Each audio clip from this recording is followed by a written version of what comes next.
बिस्मिल्लाहिर्रहमानिर्रहीम। स्टूडेंट्स, आज का जो हमारा टॉपिक है वो है जी कूलम्स लॉ, एफएससी चैप्टर 12। इसका पहले इंट्रोडक्शन देख लेते हैं। कूलम्स लॉ की तरफ जाने से पहले इंट्रोडक्शन है जी इसका हमारे पास। सबसे पहले तो हमें ये पता होना चाहिए कि इलेक्ट्रोस्टैटिक्स जो है उसका क्या मतलब होता है। अगर हम इलेक्ट्रोस्टैटिक्स की बात करें तो इलेक्ट्रो का मतलब चार्जेस और स्टैटिक्स का मतलब एट रेस्ट। अब अगर हम इसकी डेफिनेशन देखें तो डेफिनेशन के अंदर ये कहा गया है, The branch of physics which deals with the study of charges at rest under the influence of electric force is called electrostatics। यानी कि अगर किसी चार्ज को आप इलेक्ट्रिक फोर्स के अंदर या इलेक्ट्रिक फील्ड के अंदर प्लेस करते हैं तो वहाँ पर हमारे पास उसकी स्टडी को उसको उसको स्टडी करना या उसका मुतालिया करना जो है वो क्या कहलाता है, इलेक्ट्रोस्टैटिक्स। स्टैटिक्स का मतलब रेस्ट है, तो इसका मतलब चार्जेस को रेस्ट की हालत में स्टडी करना इलेक्ट्रोस्टैटिक्स कहलाता है। अब अगर हम बात करें चार्ज की, तो चार्ज जो है वो हमारे पास एक इंट्रिंसिक प्रॉपर्टी है फंडामेंटल पार्टिकल की, बेसिक पार्टिकल की, जिसके ऊपर या तो पॉजिटिव चार्ज होता है या फिर उसके ऊपर नेगेटिव चार्ज होता है। ठीक है। अब यहाँ पर हमारे पास ये इसकी डिटेल भी दी गई है। आप इसको जो है वो पॉज करके देख सकते हैं, इसको नोट भी कर सकते हैं। उसके बाद ही हमारे पास आ जाती है electric force. The force that hold positive and negative charges together to form atom और molecule is called electric force। ऐसी फोर्स जो पॉजिटिव और नेगेटिव चार्जेस को आपस में जोड़े रखती है उसको हम जो है वो इलेक्ट्रिक फोर्स का नाम देते हैं। और ये दोनों चार्जेस को आपस में जोड़कर एटम फॉर्म करती है या मॉलिक्यूल्स की फॉर्म में उसको कन्वर्ट कर देती है। अब अगर हमारे पास जो है वो सिमिलर चार्जेस होंगे, फॉर एग्जांपल दोनों पॉजिटिव चार्जेस हैं, तो उनके दरमियान जो है वो रिपल्शन की फोर्स होगी, एक दूसरे को रिपेल करेंगे। ठीक है। और अगर हमारे पास ऑपोजिट चार्जेस हैं तो यहाँ पर हमारे पास फोर्स ऑफ अट्रैक्शन मौजूद होगी।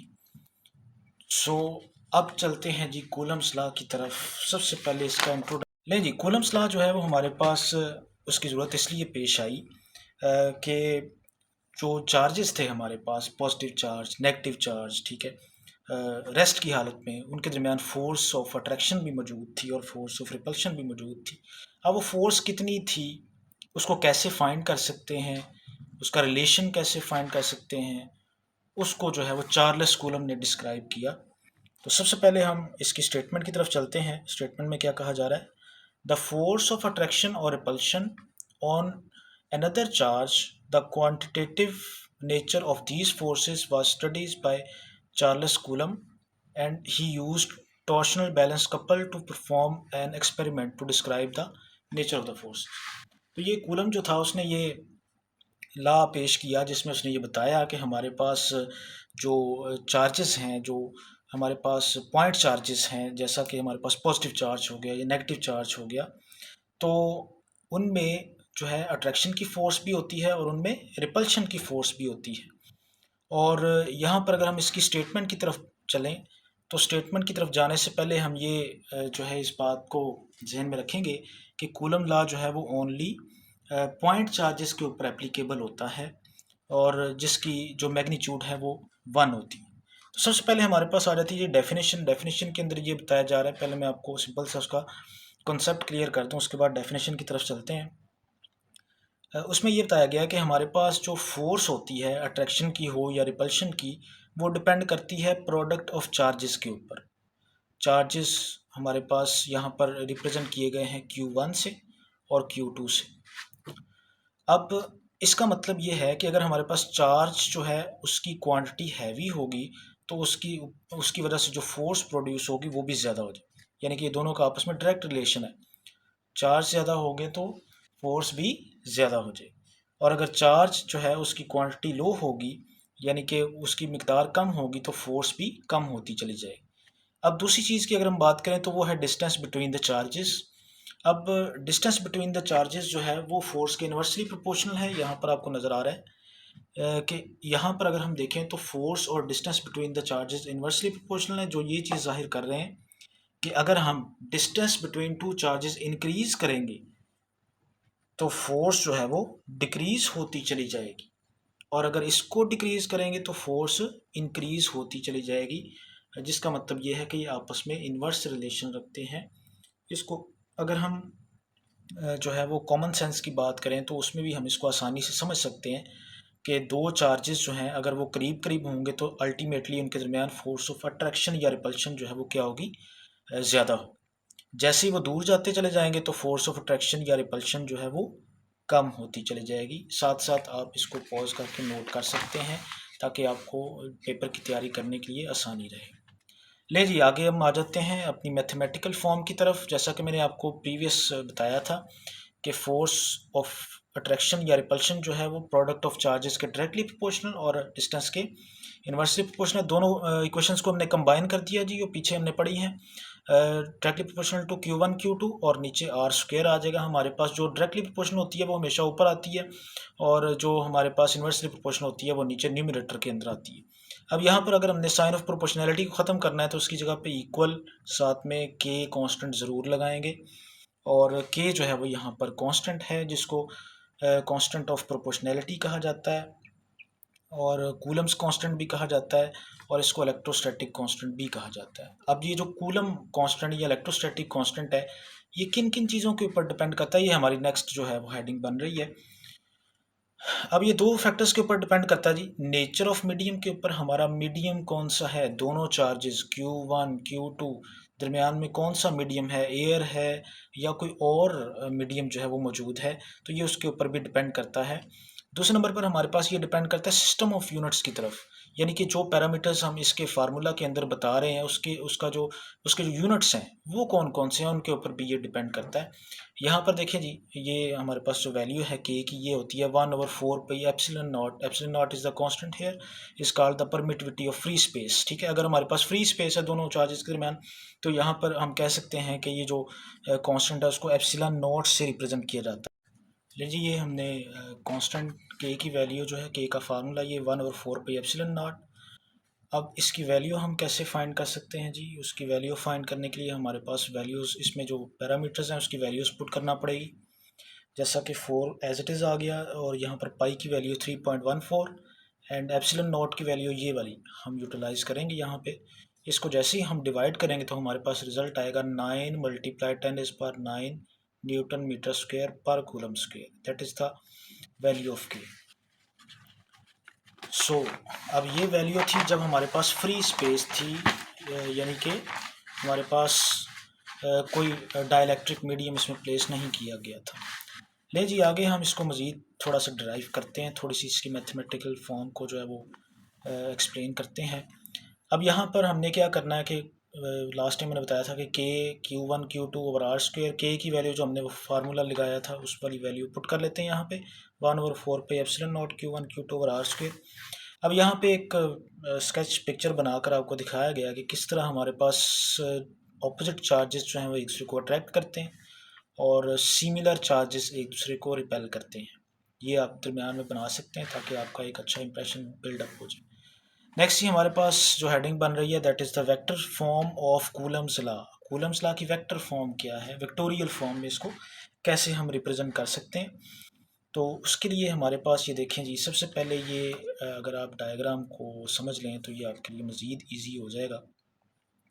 देखें जी, ये हमारे पास फोर्स है जो Q1 के ऊपर लग रही है चार्ज Q2 की वजह से, जिसको हम लिखेंगे जी F12। जिसके ऊपर लग रही हो उसका नंबर पहले लिखना है और जिसकी वजह से लग रही है उसका नंबर बाद में लिखना है आपने। इसी तरह नीचे जो पिक्चर है उसमें भी यही बताया गया कि यहाँ पर जो है हमारे पास ये है जी Q1 and that is the Q2। यहाँ पर Q2 के ऊपर लग रही है Q1 की वजह से, सॉरी जी, Q2 के ऊपर लग रही है Q1 की वजह से, ये होगी F21, यानी कि जिसके ऊपर लग रही है वो पहले आएगा और जिसकी वजह से लग रही है वो बाद में नंबर आएगा। और यहाँ पर हमारे पास यूनिट वेक्टर्स को लगाया गया है और यूनिट वेक्टर कहाँ पर इस्तेमाल किए जाते हैं, जहाँ पर हमने डायरेक्शन को रिप्रेजेंट करना होता है। बाकी वैल्यू हमारी वही है जो हमने पीछे जो है ड्राइव किया था फार्मूला, और सिर्फ ये चेंज आया कि हमने साथ में यूनिट वेक्टर को प्लेस कर दिया। F12 यानी कि 1 के ऊपर लगने वाली फोर्स 2 की वजह से उसको F12 कहेंगे और यहाँ पर जो यूनिट वेक्टर आएगा वो R12 ऊपर ये कैप दिया गया है, ये रिप्रेजेंट करता है यूनिट वेक्टर को। इसी तरह F21 जो है वो भी हमारे पास एज इट इज़ यही फार्मूला बनेगा, सिर्फ और सिर्फ यहाँ पर यूनिट वेक्टर में चेंज आएगा। ले जी अब इसको डिस्क्राइब कर लेते हैं। F12 force exerted on Q1 bye Q2, Q2 की तरफ से लगने वाली फोर्स Q1 के ऊपर को F12 से रिप्रेजेंट करते हैं, और F21 का मतलब है force exerted on Q2 bye Q1। इसी तरह यूनिट वेक्टर को भी डिस्क्राइब किया गया है। Unit vector directed from Q1 to Q2, Q2 to Q1 जो है वो R12 है, और Q1 टू Q2 जो है उसको R21 से रिप्रेजेंट किया जाता है। अब यहाँ पर आप देख रहे होंगे कि यहाँ पर माइनस का सिंबल बनाया गया है, और माइनस के सिंबल का मतलब ये है कि दोनों जो यूनिट वेक्टर हैं या दोनों फोर्सेस हैं वो आपस में क्या हैं, दोनों फोर्सेस की वजह से यूनिट वेक्टर लगाए गए हैं, उनके साथ वो आपस में ऑपोजिट डायरेक्शन में। तो फिजिक्स के अंदर जो भी किसी क्वांटिटी के साथ नेगेटिव साइन आता है दोनों क्वांटिटीज़ के साथ, तो ये रिप्रेजेंट करता है कि दोनों आपस में जो है वो ऑपोजिट डायरेक्शन में जो है वो मूव कर रही हैं। ये नेगेटिव साइन का मतलब ये होता है यहाँ का। ले जी यहाँ पर हमने जो है वो पीछे से थोड़ा इसको रिट्रैक्ट कर लेते हैं। ये हमने जी फार्मूला इस्तेमाल किया, यहाँ पर R21 की जगह पर हमने -R21 लगाया यहाँ से, ये इसकी वैल्यू पुट की है जी यहाँ पर। अब हम क्या करते हैं कि ये जो सारी वैल्यू है ये किसके इक्वल होती है, F21 के इक्वल, और ये जो सारी वैल्यू है ये F21 के इक्वल, माइनस का साइन एज इट इज़ आ गया, तो ये देखें F12 इक्वल टू -F21। इसका मतलब ये है कि दोनों फोर्सेस आपस में अपोजिट डायरेक्शन में लग रही हैं, लेकिन हैं क्वांटिटी मैग्नीट्यूड इनकी सेम है जी, ठीक है जी। So Coulomb's law is inconsistent with the Newton's third law of motion. अब Newton third law of motion को अगर हम देखें तो वो ये होता है कि action and reaction are equal but opposite in direction. तो यहाँ पर भी यही सीन चल रहा है कि दोनों फोर्सेस हैं इक्वल, लेकिन डायरेक्शन इनकी क्या है, ऑपोजिट है। ले जी नेक्स्ट हमारे पास सेकंड लास्ट जो है वो हेडिंग आ जाती है, that is effect of medium on coulomb force. आपको याद होगा स्टार्टिंग में हमने पढ़ा था कि ये जो फोर्सेस होती हैं इनके दरमियान कोई ना कोई मीडियम प्लेस हुआ होता है, ठीक है जी। अब इसको देखते हैं कि मीडियम को अगर हम प्लेस करते हैं तो उसका क्या इफेक्ट होता है, ठीक है। When an insulating material is placed between charges, electrostatic force is reduced। अब जैसे ही हम कोई इंसुलेटिंग मटेरियल प्लेस करेंगे, इंसुलेटेड का मतलब है जो जिसमें से चार्जेस फ्लो नहीं कर सकते, जिसमें से करंट फ्लो नहीं कर सकता, तो ऐसे मीडियम को अगर हम प्लेस करेंगे तो ऑब्वियसली हमारे पास जो इलेक्ट्रोस्टैटिक फोर्स होगी उसमें कमी आ जाएगी, वो रिड्यूस हो जाएगी, और वो कितनी रिड्यूस होगी ये हमें बताएगा रिलेटिव परमिटिविटी। रिलेटिव परमिटिविटी जो है उसको एप्सिलॉन आर से रिप्रेजेंट किया जाता है, और ये तब लगाई जाती है जब हम कोई ना कोई मीडियम प्लेस कर रहे होते हैं, कोई ना कोई इंसुलेटिंग मटेरियल प्लेस कर रहे होते हैं। ले जी हमारे पास अब इसकी थोड़ी सी मैथमेटिकल फॉर्म देख लेते हैं जी। The presence of medium electrostatic force is, अब जब मीडियम प्लेस कर दिया तो ये एक चीज़ का इजाफा हो गया, epsilon R, that is the relative permittivity. अब यहाँ पर हमने वही वैल्यू जो है वो पुट की है, बाकी सारी वैल्यूज़ वही हैं, बस इसका इजाफा हुआ है क्योंकि हमने मीडियम प्लेस कर दिया है इंसुलेटिंग। अब 1/एप्सिलॉन नॉट को बाहर रख लेते हैं, बाकी वही चीज़ इसको अंदर ब्रैकेट के अंदर रख लेते हैं। अब ये किसके इक्वल थी जी, हमारे पास एफ के इक्वल। 1/एप्सिलॉन आर जो है वो एज इट इज़ आ गया। अब यहाँ से हम इसकी रेशो निकाल लेते हैं, एप्सिलॉन आर की वैल्यू क्योंकि हमने फाइंड करनी है, तो एप्सिलॉन आर को इधर रख लें, एफ डैश इधर मल्टीप्लाई हो रहा है दूसरी साइड पर आकर डिवाइड हो जाएगा जी, ठीक है। अब ये हमारे पास एप्सिलॉन नॉट जो है वो क्या कह रहा है कि हमारे पास फोर्स जब उसके दरमियान कोई मीडियम प्लेस नहीं था, और उसको अगर हम उसकी रेशो लेते हैं ऐसी फोर्स में जब हमारे पास कोई ना कोई मीडियम प्लेस हो गया, तो कोई ना कोई इंसुलेटिंग मटेरियल प्लेस हो गया, तो इन दोनों की रेशो जो है that is the relative permittivity. अब यहाँ पर कुछ एमसीक्यूज़ के तौर पर मैंने हाईलाइट्स की हुई हैं जैसा कि हमारे पास एप्सिलॉन आर फॉर एयर की अगर हम बात करें हवा की, तो ये 1.0006, और एंड 1 फॉर द वैक्यूम अगर हो तो उसके लिए 1 है, और अगर हमारे पास वाटर हो, ठीक है, तो उसके लिए हमारे पास 78.5 है। ये आपने साथ लिखनी है, और इसका भी एक अच्छा इंप्रेशन जो है हमारे पास पड़ सकता है।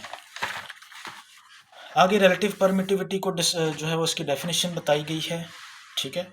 That is the ratio of force between charges when the medium them is vacuum, यानी कि जब दरमियान में कुछ भी मीडियम नहीं था, ना एयर थी, कुछ भी नहीं था, उसकी हमने रेशो ली है ऐसे मीडियम से जो कि एक डाइलेक्ट्रिक है, एक इंसुलेटिंग मटेरियल है। दोनों की रेशो लें, जैसे मैंने आपको पीछे बताया, दोनों की रेशो लें तो वो रिलेटिव परमिटिविटी आ जाता है।